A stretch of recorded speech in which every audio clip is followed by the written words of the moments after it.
नमस्कार।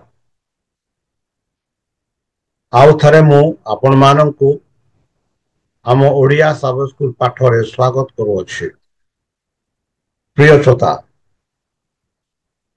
आमे केते दिन धरी केते सप्ताह धरी ईश्वरଙ୍କ प्रेम एवं ताहाଙ୍କ न्याय विषय आलोचना करुछे।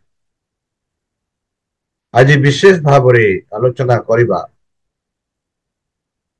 कि द प्रॉब्लम ऑफ इवल, मंदर समस्या।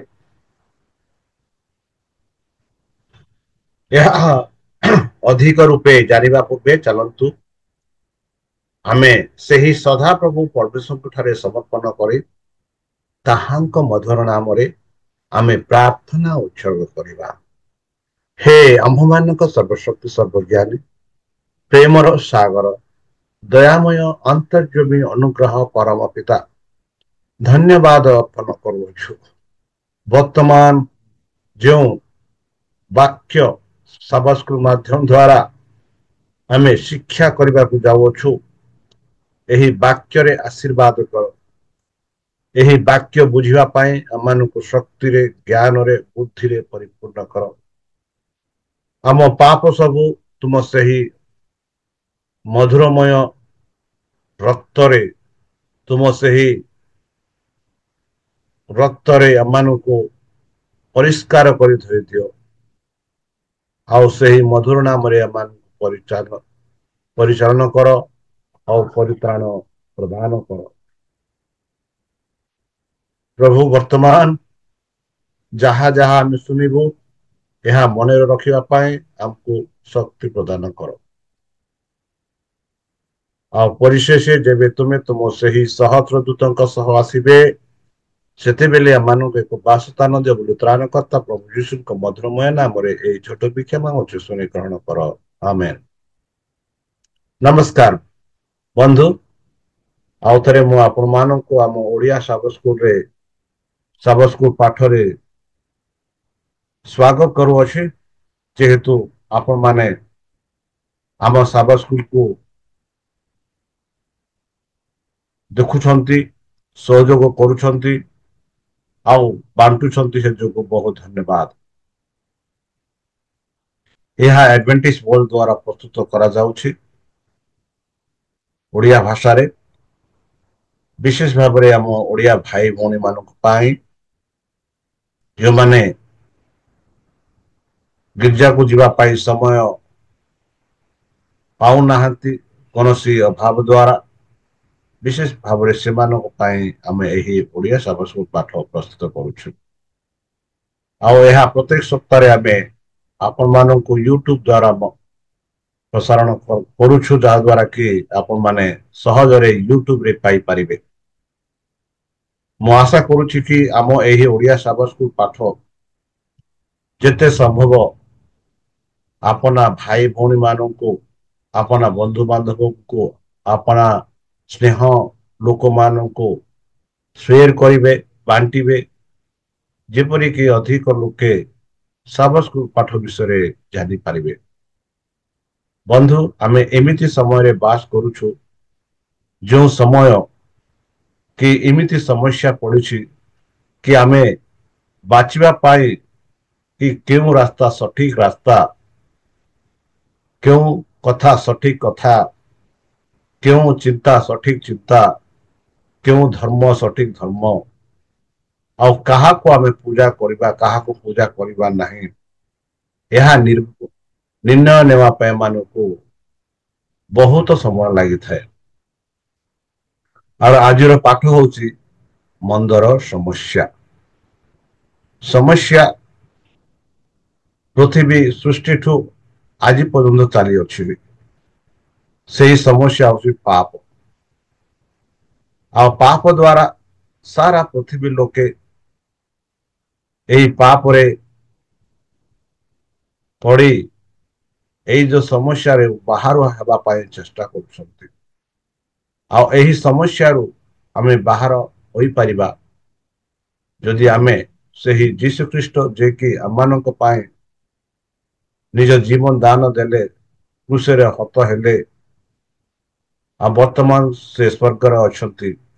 ଯଦି ଆମର ବିଶ୍ୱାସ ଆମ ଭରସା ତାଙ୍କ ଉପରେ ଘନିଷ୍ଠ ରୂପେ ସମ୍ପର୍କ ରଖିପାରିବା ସେତେବେଳେ ଏଇ ଯୋଉ ପାପର ସମସ୍ୟା ଆମେ ସମ୍ମୁଖୀନ କରିପାରିବା ଆଉ ପାପରୁ ଆମେ ଉଦ୍ଧାର ହୋଇପାରିବା।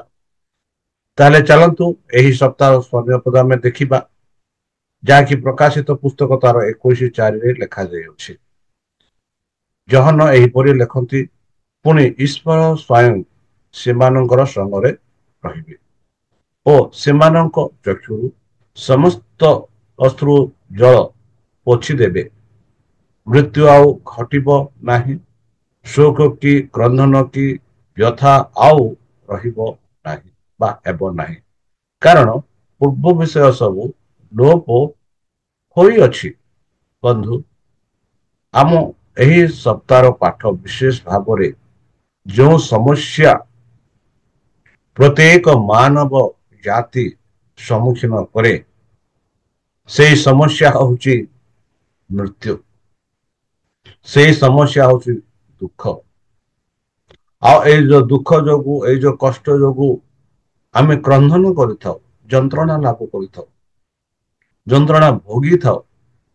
ଆଉ ଏଇ ଯନ୍ତ୍ରଣାରୁ ଆମେ କିପରି ଉଦ୍ଧାର ହୋଇପାରିବା, ସେଇ ବିଷୟରେ ଆମେ ଏହି ସପ୍ତାହରେ ବିଶେଷ ଭାବରେ ଆଲୋଚନା କରିବା। ଯେହେତୁ ଯେପରି ଆମେ ଆମ ସ୍ୱର୍ଣ୍ଣ ପଦ ଦ୍ଵାରା ଜାଣିପାରୁଛୁ କି ଆମ ଯୋଉ ଈଶ୍ୱର ଯାହାକୁ ଆମେ ପୂଜା କରୁଛେ, ସେ ସ୍ୱୟଂ ଅନ୍ୟ କେହି କରିବେ ନାହିଁ। ସେ ନିଜେ ଆସି ଆମମାନଙ୍କୁ ଆମ ସଙ୍ଗରେ ରହିବେ ଆଉ ସେ ଆମ ଚକ୍ଷୁର ଲୁହ ସେ ସମସ୍ତକୁ ସେ ପୋଛି ଦେବେ।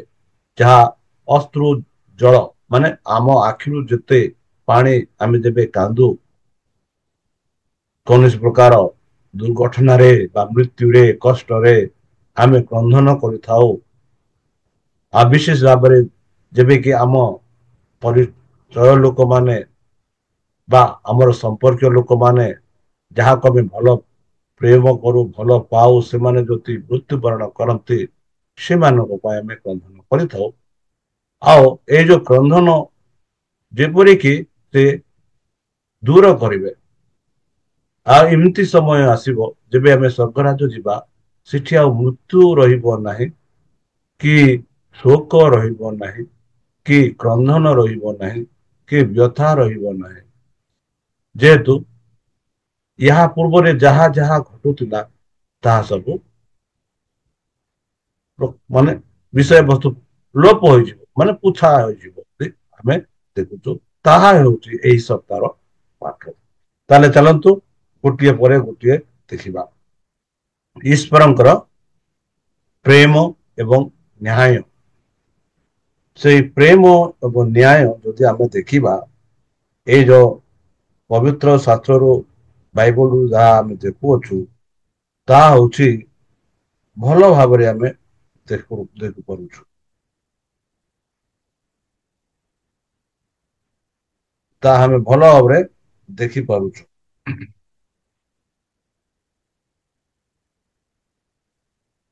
ଚାଲନ୍ତୁ ଦେଖିବା ପ୍ରଥମରେ ଆୟୁବ 30:6 ଆୟୁବ କହନ୍ତି ଏହିପରି କି ମୁଁ ମଙ୍ଗଳ ଅପେକ୍ଷା କରିବାରୁ ବେଳେ ଅମଙ୍ଗଳ ଉପସ୍ଥିତି ହେଲା, ପୁଣି ମୁଁ ଆଲୁଅର ଅପେକ୍ଷା କଲା ବେଳେ ଅନ୍ଧକାର ଆସିଲା। ବନ୍ଧୁ, କେତେ ସୁନ୍ଦର ଭାବରେ ଯେଉଁ ଅନୁଭବ ଆୟୁବ ଆପଣା ଜୀବନରେ କରିଥିଲେ, ସେ ଉଲ୍ଲେଖ କରୁଛନ୍ତି କି ମୁଁ ମଙ୍ଗଳ ଅପେକ୍ଷା କରିବା ବେଳେ ତାଙ୍କର ଅମଙ୍ଗଳ ପତିତ ହେଲା। ଆଉ ଯେବେ ମୁଁ ଆଲୁଅ ପାଇଁ ଅପେକ୍ଷା କରିଥିବାରୁ ସେତେବେଳେ ଅନ୍ଧକାର ଆସିଲା ବୋଲି ସେ କହନ୍ତି। ହୋଇପାରେ ଆମମାନଙ୍କ ଜୀବନରେ ଆମେ ମଙ୍ଗଳ ପାଇଁ ଅପେକ୍ଷା କରିଥାଉ, ଆଉ ସେ ମଙ୍ଗଳ ନ ଘଟି ଅମଙ୍ଗଳ ଘଟିଥାଏ। ଆଉ ଯେବେ କି ଖୁସି ଖବର ପାଇଁ ଆମେ ଅପେକ୍ଷା କରିଥାଉ, ସେଇ ଖୁସି ଖବର ବିନା ଅନ୍ୟ ଦୁଃଖ ଖବର ଆସିଥାଏ। ଆଉ ସେହିପରି ଜେରେମିୟ 12:1 जेरेमिया भविष्य वक्ता कहती, हे सदा प्रभु, ମୁଁ ଯେତେବେଳେ ତୁମ ସଙ୍ଗେ ପ୍ରତିବାଦ କରେ ତୁମେ ଧାର୍ମିକ ଅଟ।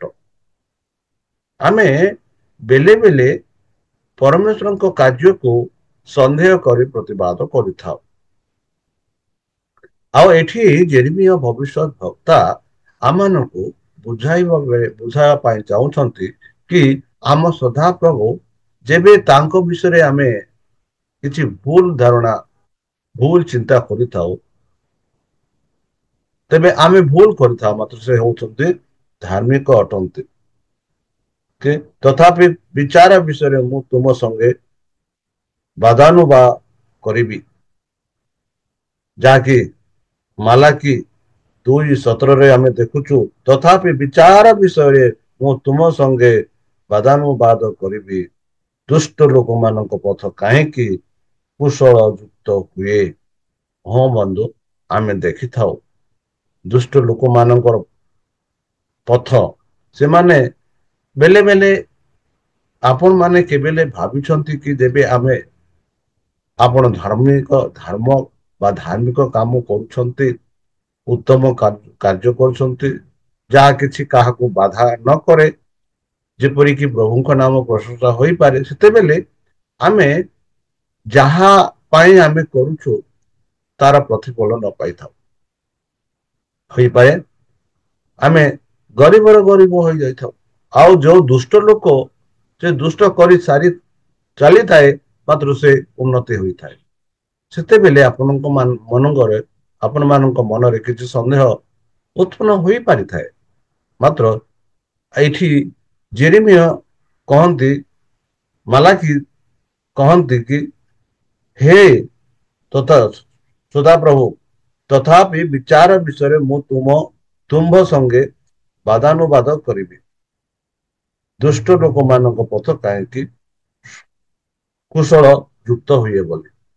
ସେହିପରି ଗୀତ ସଂହିତା 10:1 ଅତି ବିଶ୍ୱାସଘାତ ସମସ୍ତେ କାହିଁକି ନିରାପଦରେ ଥାନ୍ତି।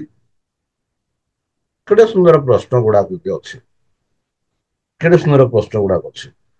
ଆଉ ଏହିପରି ମାଲାକିରେ କୁହେ। ଆଉ ଯଦି ଦେଖିବା ଆମେ ତାର ଗୀତ ସଂହିତା 10:1 ଗୀତ ଲେଖକ କହନ୍ତି ଏହିପରି,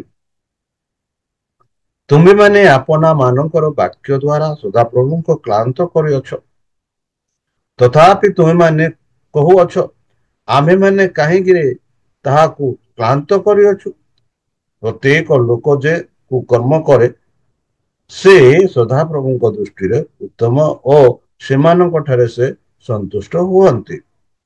ନହିଲେ ବିଚାରକର୍ତ୍ତା ପରମେଶ୍ୱର କାହାନ୍ତି ଏହିପରି କହି କ୍ଳାନ୍ତ କରୁଅଛ।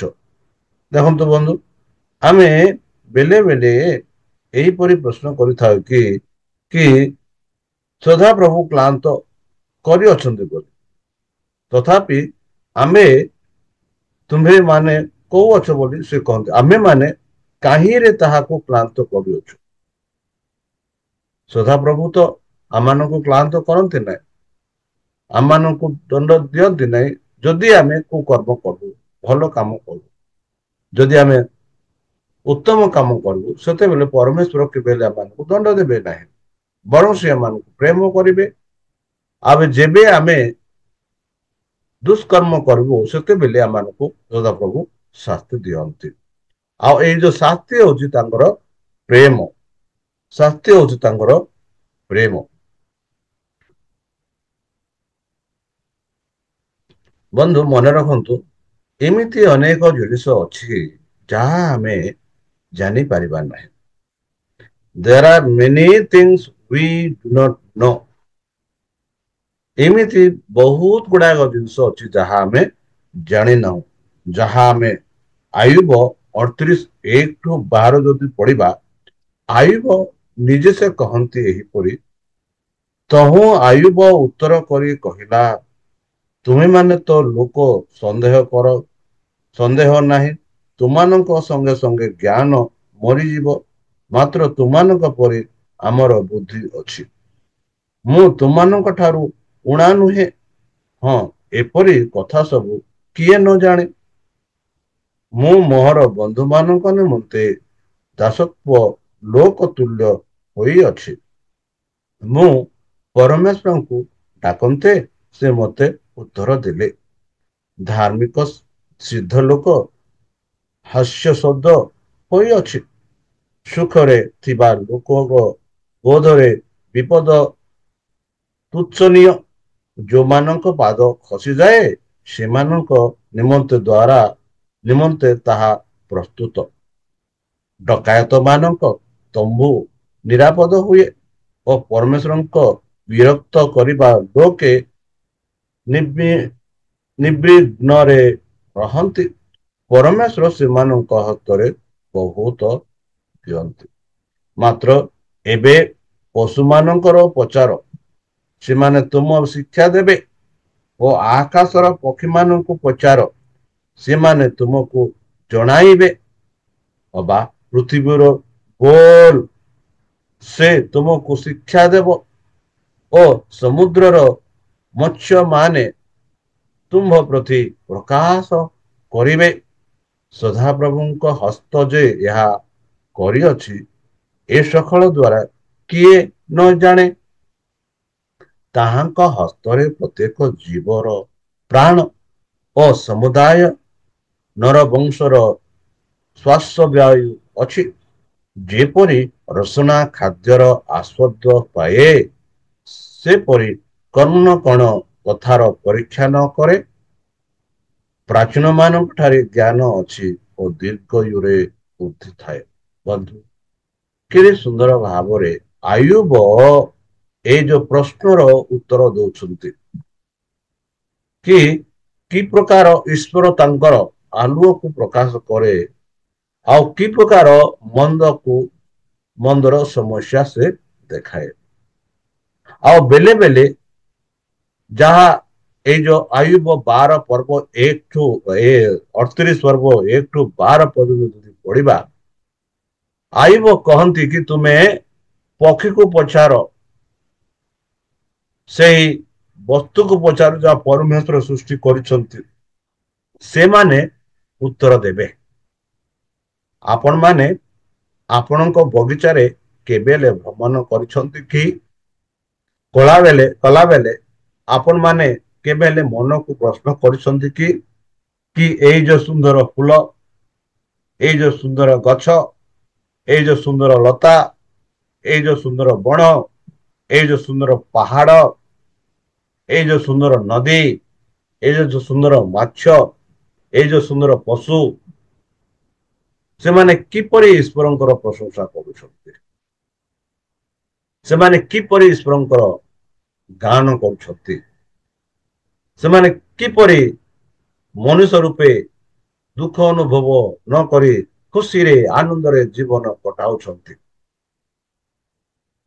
ବନ୍ଧୁ, ପାପର ସମସ୍ୟା ହଉଛି ଯେବେ ଆମେ ସମର୍ପଣ କରିଦେବା, ଯେବେ ଈଶ୍ୱରଙ୍କ ଠାରେ ଆମେ ସମସ୍ତ ଜିନିଷ ସମର୍ପଣ କରିବା, ସେଇ ପାପର ସମସ୍ୟା ଘଟିବ। ଯେହେତୁ ଏମିତି ଜିନିଷ ଯାହା ଅଛି ଆମେ କେବେ ବି ଜାଣିନାହୁଁ, କେବେ ବି ଆମେ ଜାଣିନାହୁଁ।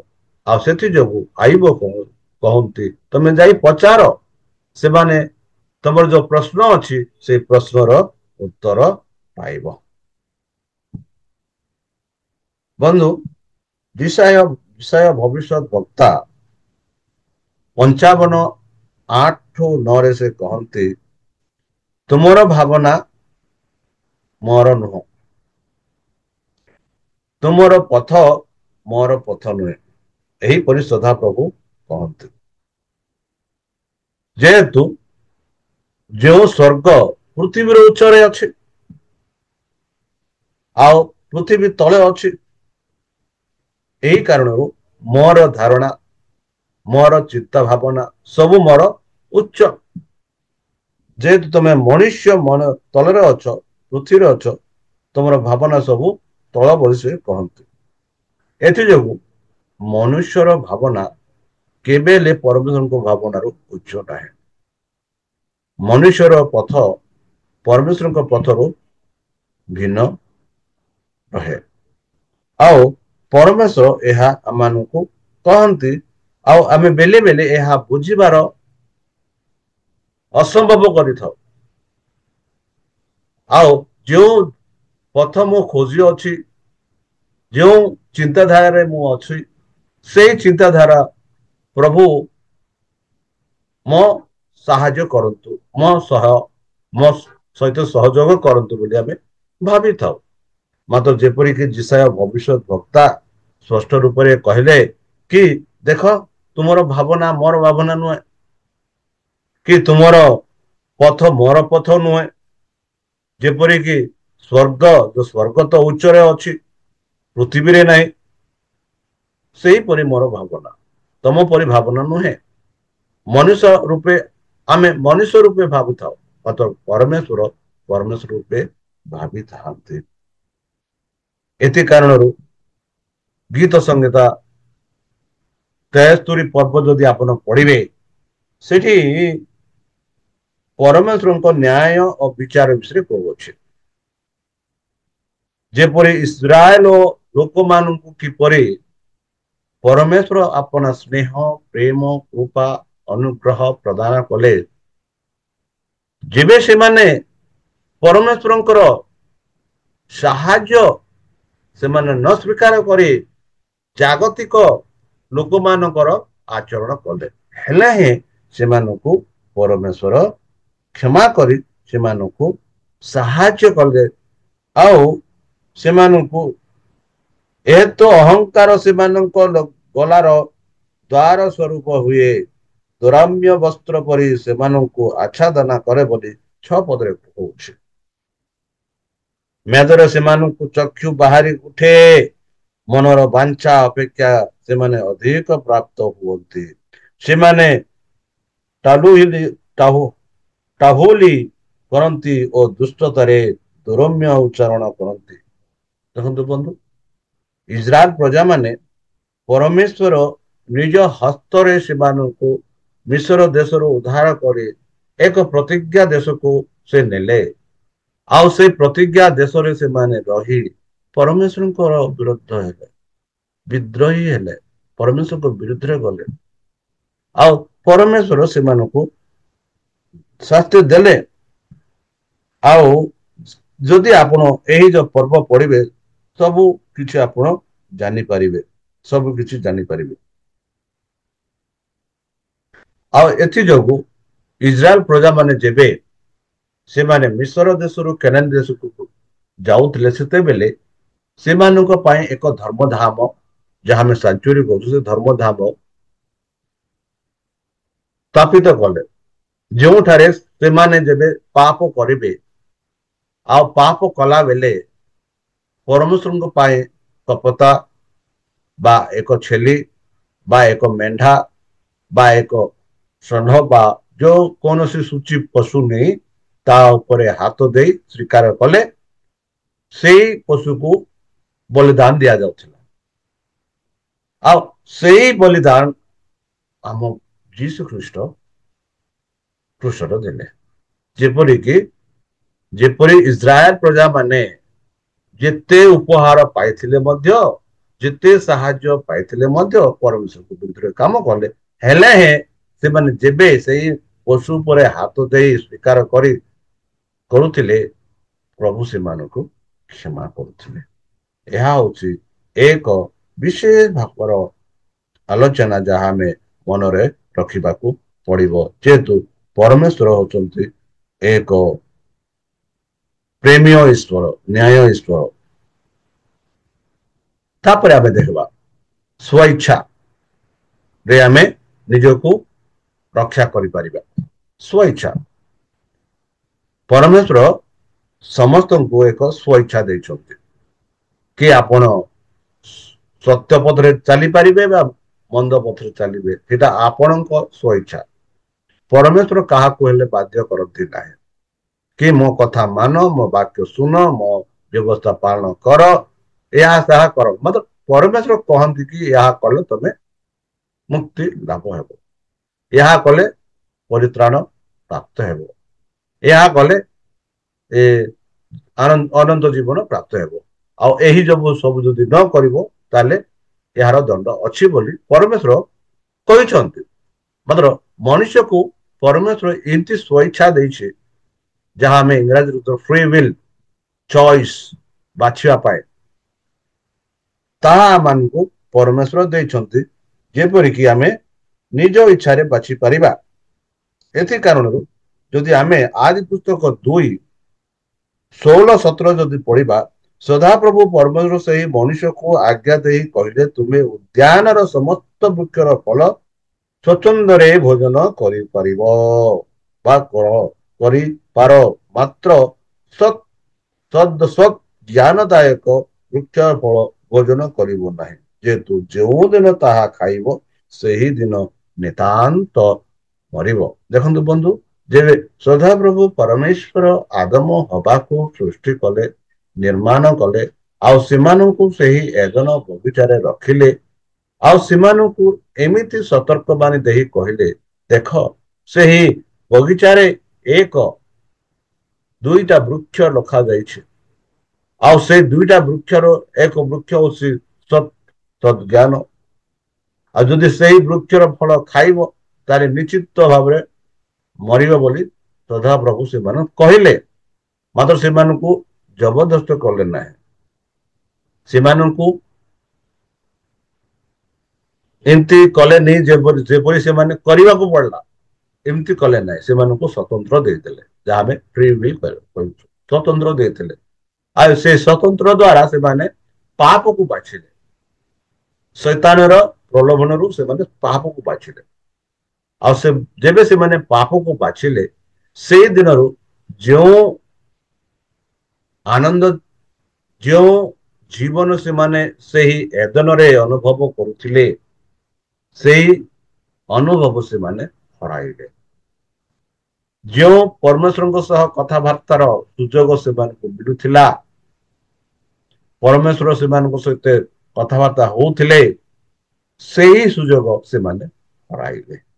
ବନ୍ଧୁ, ପରମେଶ୍ୱର ମାନଙ୍କୁ ସ୍ୱତନ୍ତ୍ର ଦେଇଛନ୍ତି ବା ଫ୍ରି ୱିଲ୍ ଦେଇଛନ୍ତି, ମାନେ ଯାହା ଆମେ ବାଛି ପାରିବା, ଆମର ଇଚ୍ଛା। ଏଥି କାରଣରୁ ପରମେଶ୍ୱର କାହାକୁ ଜବରଦସ୍ତ କରନ୍ତି ନାହିଁ।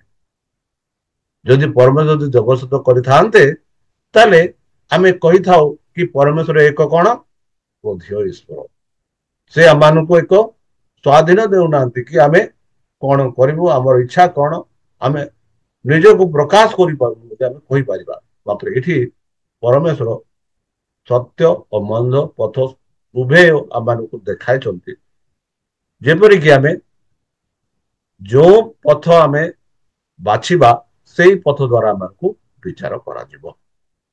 ତାହେଲେ ଚାଲନ୍ତୁ ଆମେ ଆଗକୁ ବଢିବା।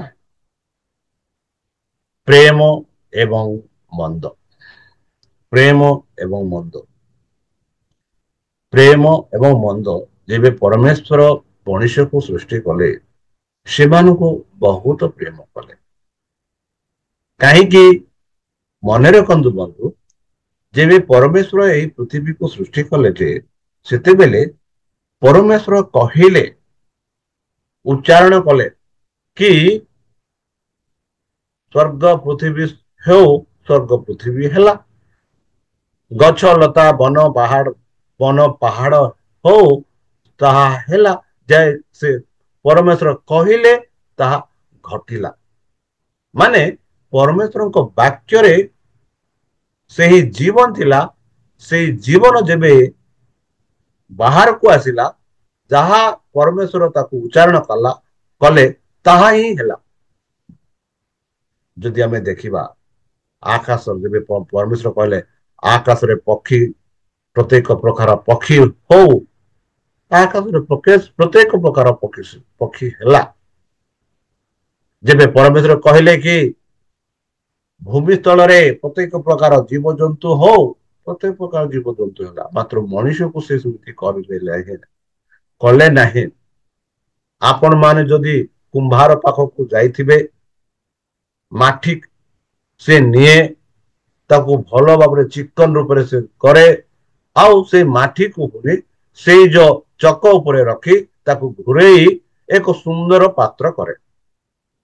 ସେହିପରି ପରମେଶ୍ୱର ମଣିଷକୁ ଏକ ସୁନ୍ଦର ମଣିଷ କଲେ। ଏମିତି ମଣିଷ କଲେ କି ସ୍ୱରୂପ ନିଜ ରୂପ ଦେଲେ, ଆଉ ସେ ନିଜ ରୂପକୁ ସେ ଆପଣା ନିଶ୍ୱାସ ପ୍ରଶ୍ୱାସ ମାନେ ଆପଣା ଜୀବନର ପ୍ରଶ୍ୱାସ ଦେଲେ, ଆଉ ଯେବେ ଦେଲେ ସେ ଏକ ଜୀବନ୍ତ ଜୀବୀ ହେଲା ବୋଲି ଆମେ ଦେଖୁଛୁ। ଏଥିଯୋଗୁ ପରମେଶ୍ୱର ଏଇ ଯୋଉ ଜୀବନ୍ତ ଜୀବୀ ଯାହା ଆମେ ମାନବ କହୁଛୁ, ସେହି ଯୋଉ ମାନବକୁ ପରମେଶ୍ୱର ବହୁତ ପ୍ରେମ କଲେ। ଆଉ ସେହି ମାନବ ସେଇ ମନ୍ଦ ରାସ୍ତା ବାଛିଲେ, ଆଉ ଯେପରି ସେଇ ମାନବ ଆଉ ଥରେ ସେ ଏଦନର ପରିସ୍ଥିତିକୁ ପ୍ରବେଶ କରିପାରିବ, ଏଥିପାଇଁ ନିଜ ଆଦିତ୍ୟ ପୁତ୍ର ଯୀଶୁ ଖ୍ରୀଷ୍ଟଙ୍କୁ ଏହି ପୃଥିବୀକୁ ପଠେଇଲେ ତାହାଙ୍କ ପ୍ରେମ ଦ୍ୱାରା, ଯେପରିକି ଏଇ ଯୋଉ ମନ୍ଦର ସମସ୍ୟା ଦୂର ହୋଇପାରିବ। ଆଉ ସେଇ ମନ୍ଦର ସମସ୍ୟା ଦୂର କରିବା ନିମନ୍ତେ ଆପଣା ଏକମାତ୍ର ପୁତ୍ର ଯୀଶୁ ଖ୍ରୀଷ୍ଟଙ୍କୁ ଏହି ପୃଥିବୀକୁ ପ୍ରେରଣ କଲେ। ଆଉ ଯୀଶୁ ଖ୍ରୀଷ୍ଟ ପିତାଙ୍କ ଆଜ୍ଞା ମାନିଲେ। ଏମିତି ଏମିତି ଏତେ ପର୍ଯ୍ୟନ୍ତ ସେ ମାନିଲେ ଯେ ନିଜ ଜୀବନ ଦାନ ଦେବା ପାଇଁ ମଧ୍ୟ ସେ ପ୍ରସ୍ତୁତ ହେଲେ।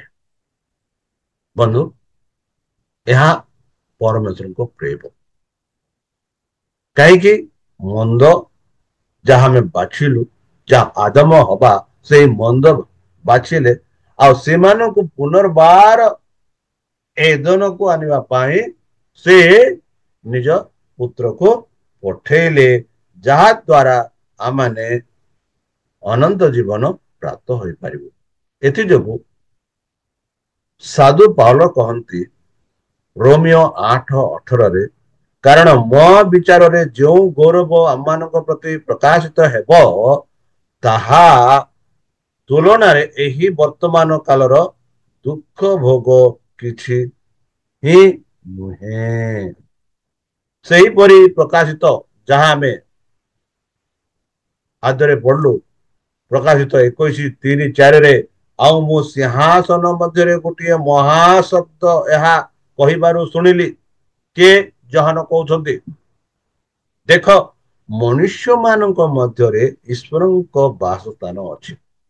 ମାନେ ଈଶ୍ୱର ମନୁଷ୍ୟ ସହ ବାସ କରିବେ। ଏହା ହଉଛି ଏକ ମହାନ ଖୁସି ଖବର। ବର୍ତ୍ତମାନ ଯଦି କୌଣସି ରାଜନୀତି ଲୋକ, କୌଣସି ବଡ ଲୋକ ବା କୌଣସି ଧନୀ ଲୋକ ଏକ ଦରିଦ୍ର ଲୋକ ସହ ବସିବା ପାଇଁ ସେମାନେ ପସନ୍ଦ କରନ୍ତି ନାହିଁ। ସେମାନେ କେବେ ହେଲେ ପସନ୍ଦ କରନ୍ତି ନାହିଁ। ମାତ୍ର ଆମେ ଏଠି ଦେଖୁଅଛୁ କି ଏହି ଯୋଉ ଜଗତର ସୃଷ୍ଟିକର୍ତ୍ତା ମଣିଷ ମାନଙ୍କ ସହିତ ବାସ କରିବେ, ଆଉ ମନୁଷ୍ୟ ମାନେ ସେଇ ଯୋଉ ଜଗତର ସୃଷ୍ଟିକର୍ତ୍ତାଙ୍କ ସହ ବାସ କରିବେ ବୋଲି କିଏ କହୁଛନ୍ତି? ଯୋହାନ କହୁଛନ୍ତି। ସେ ସେମାନଙ୍କ ସହିତ ବାସ କରିବେ, ଆଉ ସେମାନେ ତାହାଙ୍କ ଲୋକେ ହେବେ। ପୁଣି ଈଶ୍ୱର ନିଜେ ସେମାନଙ୍କ ସଙ୍ଗରେ ରହିବେ ଓ ସେମାନେ ସେମାନଙ୍କ ଚକ୍ଷୁରୁ ଲୋତକ ପୋଛିଦେବେ। ମୃତ୍ୟୁ ଆଉ ଘଟିବ ନାହିଁ, ଶୋକ କି କ୍ରନ୍ଦନ କି ବ୍ୟଥା ଆଉ ହେବ ନାହିଁ, କାରଣ ପୂର୍ବ ବିଷୟ ସବୁ ଲୋପ ହୋଇଅଛି। ବନ୍ଧୁ, ଏଇ ଯୋଉ ସୁସମାଚାର ଆମେ ସମସ୍ତଙ୍କ ପାଖକୁ ପ୍ରଚାର କରବାର ଅଛି। ସେ ସୁସମାଚାର କଣ କି ସଦା ପ୍ରଭୁ ପରମେଶ୍ୱର ଆମ ସଙ୍ଗରେ ରହିବେ, ଆମର ଦୁଃଖ କଷ୍ଟ ସବୁ ଦୂର କରିବେ, ଆଉ ଆମେ ସଦା ସର୍ବଦା ତାଙ୍କ ସହ ଆନନ୍ଦରେ ରହିବୁ। ଏହା ହଉଛି ଖୁସି ଖବର, ଏହା ହଉଛି ସୁସମାଚାର। ଆଉ ଏଇ ଯୋଉ ସୁସମାଚାରକୁ କୌଣସି ବ୍ୟକ୍ତି ଯଦି ଗ୍ରହଣ କରୁନାହିଁ, ତାର ଇଚ୍ଛାର ବିଚାର କରାଯିବ। ଆଉ ଯେକି ଏହି ସୁସମାଚାର ଗ୍ରହଣ କରେ କି ଯେବେ ଯୀଶୁ ପ୍ରଭୁ ଆସିବେ, ସେ ଆମ ସହିତ ରହିବେ, ଆଉ ଆମେ ତାଙ୍କ ସହ ରହିବୁ। ଆଉ ସେତେବେଳେ ମୃତ୍ୟୁ କି ଦୁଃଖ କି କଷ୍ଟ କି ବ୍ୟଥା କି କିଛି ରହିବ ନାହିଁ। ବନ୍ଧୁ, ପ୍ରକାଶିତ 22 ପର୍ବରେ ନୂତନ ଜେରୁସାଲମ ନୂତନ ସ୍ୱର୍ଗ ବିଷୟରେ କହୁଛି। ଏଇ ଯୋଉ ପୃଥିବୀ ବର୍ତ୍ତମାନ ଯୋଉ ପୃଥିବୀରେ ଅଛୁ, ଏଇ ଯୋଉ ପୃଥିବୀରେ ସବୁ କିଛି ସମସ୍ୟାରେ ଭରି ରହିଅଛି। ପ୍ରତ୍ୟେକ ଗୋଷ୍ଠୀରେ, ପ୍ରତ୍ୟେକ ଗୃହରେ, ପ୍ରତ୍ୟେକ ରାଜ୍ୟରେ, ପ୍ରତ୍ୟେକ ମଣ୍ଡଳୀରେ ସମସ୍ୟା ରହିଅଛି। ଆଉ ଏଇ ଯୋଉ ସମସ୍ୟା ଯୀଶୁ ଖ୍ରୀଷ୍ଟ ହିଁ ଦୂର କରିପାରିବେ। ଆଉ କେମିତି ଦୂର କରିପାରିବେ? ଯେଉଁ ଯୀଶୁ ପିତାଙ୍କ କଥା ମାନେ ଆପଣା ଜୀବନ ଦାନ ଦେଲେ, ଆଉ ଯୋଉ ପାପ ଆମେ କରିଥିଲୁ ସେଇ ପାପ ସେ ନିଜେ କହିଲେ, ଆଉ ଆମମାନଙ୍କୁ ସେଇ ପାପରୁ ଉଦ୍ଧାର କଲେ। ଯୋଉ ମୂଲ୍ୟ ଆମେ ଦେବାକୁ ଥିଲା ସେ ମୂଲ୍ୟ ସେ ଦେଲେ, ଯାହା ଦ୍ୱାରା ଆମେ ପରିତ୍ରାଣ ଉପଲବ୍ଧ କରିପାରିବା, ଯାହା ଦ୍ୱାରା ପରମେଶ୍ୱରଙ୍କ ସହ ସଦା ସର୍ବଦା ଆମେ ରହିପାରିବା। ଏହା ଈଶ୍ୱରଙ୍କ ଇଚ୍ଛା। ପ୍ରାରମ୍ଭରେ ଯାହା ଆଦମ ହବା ସେହି ଏଦନକୁ ହରାଇଥିଲେ, ସେହି ଏଦନକୁ ପୁନର୍ବାର ଫେରାଇ ଆଣିବା ପାଇଁ ଯେଉଁ ଆନନ୍ଦ ଆଦମ ହବା ହରାଇଥିଲେ, ସେଇ ଆନନ୍ଦ ଯେପରି ଏବେ ପୁନର୍ବାର ପାଇବା, ଯେଉଁ ସମ୍ପର୍କ ସେମାନେ ଈଶ୍ୱରଙ୍କ ଠାରେ ରଖିଥିଲେ ସେଇ ସମ୍ପର୍କ ଭାଙ୍ଗି ଯାଇଥିଲା, ସେଇ ସମ୍ପର୍କ ଆମେ ରଖି ପାଇବା ପାଇଁ ଯୀଶୁ ଖ୍ରୀଷ୍ଟ ନିଜ ଜୀବନ ଦାନ ଦେଲେ। ତାହେଲେ ବନ୍ଧୁ, ସମସ୍ୟା ତ ରହିଛି। ଏଇ ସମସ୍ୟାରୁ ଆମେ ଦୂର ହୋଇପାରିବା ଯଦି ଯୀଶୁ ଖ୍ରୀଷ୍ଟଙ୍କ ଠାରେ ଆମେ ବିଶ୍ୱାସ କରିବା, ସଦାପ୍ରଭୁଙ୍କ ଠାରେ ଆମେ ବିଶ୍ୱାସ କରିବା, ତାଙ୍କ ଆଜ୍ଞାରେ ଆମେ ବିଶ୍ୱାସ କରିବା, ତାଙ୍କ ବାକ୍ୟରେ ଆମେ ବିଶ୍ୱାସ କରିବା, ସୁକର୍ମ କରିବା, ଯେପରିକି ଆମେ ଅନନ୍ତ ଜୀବନ ପାଇବାର ଯୋଗ୍ୟ ହୋଇପାରିବା।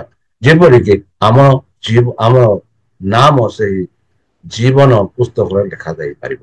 ତାହେଲେ ଚାଲନ୍ତୁ ବନ୍ଧୁ, ନିଜକୁ ସମର୍ପଣ କରି ତାହାଙ୍କ ମଧୁର ନାମରେ ଆମେ ପ୍ରାର୍ଥନା କରିବା।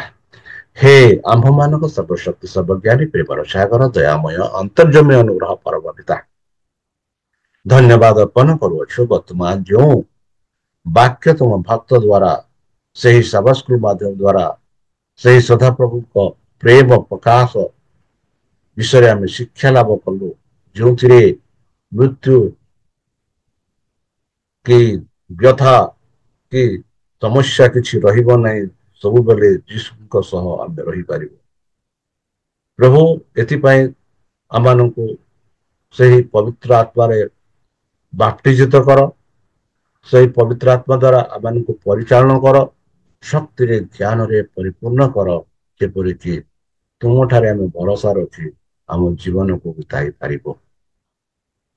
ଆମ ପାପ ସବୁ ତୁମ ସେହି ପ୍ରେମମୟ ଯୀଶୁଙ୍କ ରକ୍ତ ଦ୍ୱାରା ଆମକୁ ଧୋଇ ଦିଅ, ଯେପରିକି ଆମେ ସେହି ପାପରୁ ଉଦ୍ଧାର ପାଇ ଅନନ୍ତ ଜୀବନ ପ୍ରାପ୍ତ ହୋଇପାରିବ। ଆଉ ପରିଶେଷେ ଯେବେ ତୁମେ ତୁମ ସେହି ସହସ୍ର ଦୂତଙ୍କ ସହ ଆସିବେ, ସେତେବେଳେ ଆମମାନଙ୍କୁ ଏକ ବାସସ୍ଥାନ ଦିଅ ବୋଲି ତ୍ରାଣକର୍ତ୍ତା ପ୍ରଭୁ ଯୀଶୁଙ୍କ ମଧୁରମୟ ନାମରେ ଏହି ଛୋଟ ବିକ୍ଷମ ଅଛି, ଶୁଣି ଗ୍ରହଣ କର। ଆମେନ୍। ନମସ୍କାର, ଧନ୍ୟବାଦ। ପ୍ରଭୁ ଆପଣମାନଙ୍କୁ ଆଶୀର୍ବାଦ କରନ୍ତୁ।